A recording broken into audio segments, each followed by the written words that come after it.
नमस्कार मैत्रिणींनो, प्रियंकाज रेसिपीमध्ये आपलं मनापासून स्वागत। घरी जर कोणी अचानक पाहुणे आले तर भाजीचा प्रश्न हा नेहमीच पडतो। शिवाय सतत भाजीला काय बनवायचे हे पण आहेच।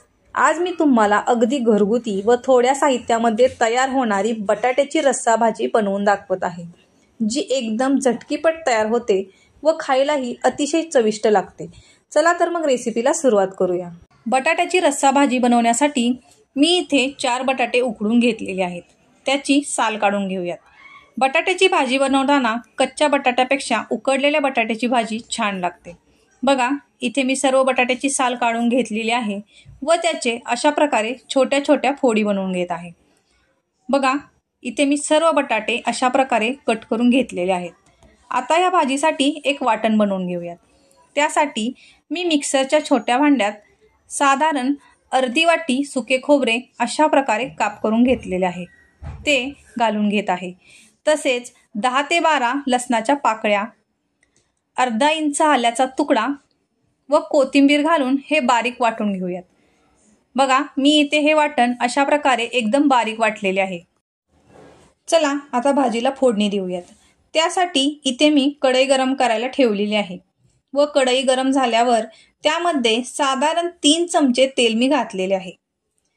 तेल चांगले गरम झाल्यावर अर्धा चमचा जिरे व मोहरी घालून घेतलेली आहे। जिरे मोहरी चांगली तडतडल्यावर त्यामध्ये मी 10 ते 12 कढीपत्त्याची पाने घातलेली आहेत व साधारण 1 वाटी कांदा अशा प्रकारे बारीक चिरून घेऊन घातलेला आहे। इथे हा कांदा छान गोल्डन होईपर्यंत भाजून घ्यायचा आहे। तुम्हाला जर या भाजीमध्ये कांदा व लसूण घालायचा नसेल तर तो तुम्ही स्किप करू शकता। कांदा व लसणाशिवाय पण ही भाजी खूप छान बनते। बघा, इथे कांदा चांगला भाजला गेलेला आहे। आता यामध्ये मी साधारण 1 वाटी टोमॅटो बारीक चिरून घालून घेत आहे व टोमॅटो हा तेलामध्ये चांगला परतून घ्यायचा आहे। 1 ते 1.5 मिनिटे टोमॅटो परतून झाल्यावर मी त्याच्यावर 2 मिनिटे झाकण ठेवून एक वाफ देऊन घेत आहे। 2 मिनिटे झालेले आहेत। बघा, इथे मी चमच्याच्या साहाय्याने हा टोमॅटो अशा प्रकारे दाबून गाळ करून घेत आहे। इथे टोमॅटो बऱ्यापैकी गाळ झालेला आहे। आता ह्यामध्ये मी मगाशी बनवलेले खोबऱ्याचे वाटण घालून घेत आहे व ते परत अशा प्रकारे तेलामध्ये भाजून घेत आहे। 2 ते 3 मिनिटे तेलामध्ये चांगले भाजून झाल्यावर ह्यात आता मसाले घालून घेऊयात। त्यात प्रथम पाव चमचा हळद घातलेली आहे, तसेच अर्धा चमचा काश्मीरी लाल मिरची पावडर, 1 चमचा घरी बनवलेला काळा मसाला, अर्धा चमचा किचन किंग मसाला घालून हे छान मिक्स करून घ्यायचे आहे। हे मिक्स करून झाल्यावर ह्यामध्ये मी मिक्सरचे भांडे धुवून थोडेसे पाणी घातलेले आहे व ते मिक्स करून 2 मिनिटे झाकण ठेवून देत आहे। आता 2 मिनिटे झालेली आहेत। बघा, मसाला छान भाजला गेलेला आहे, मसाल्याला तेलही सुटलेले आहे।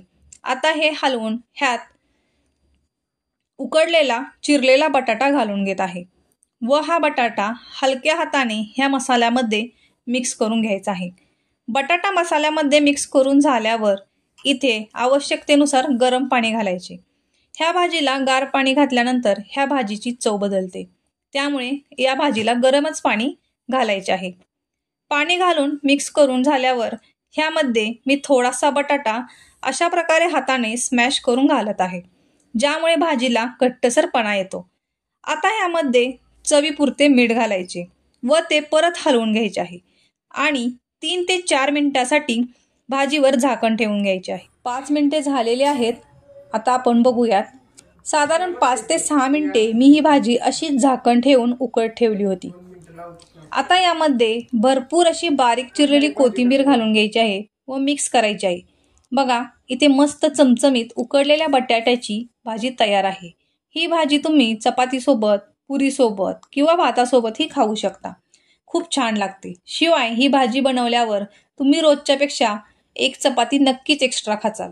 अशा प्रकारे झटकीपट होणारी बटाट्याची भाजी तुम्हाला कशी वाटली हे मला कमेंट करून सांगा व माझ्या ह्या चॅनलला लाईक, शेअर आणि सबस्क्राईब नक्की करा। धन्यवाद।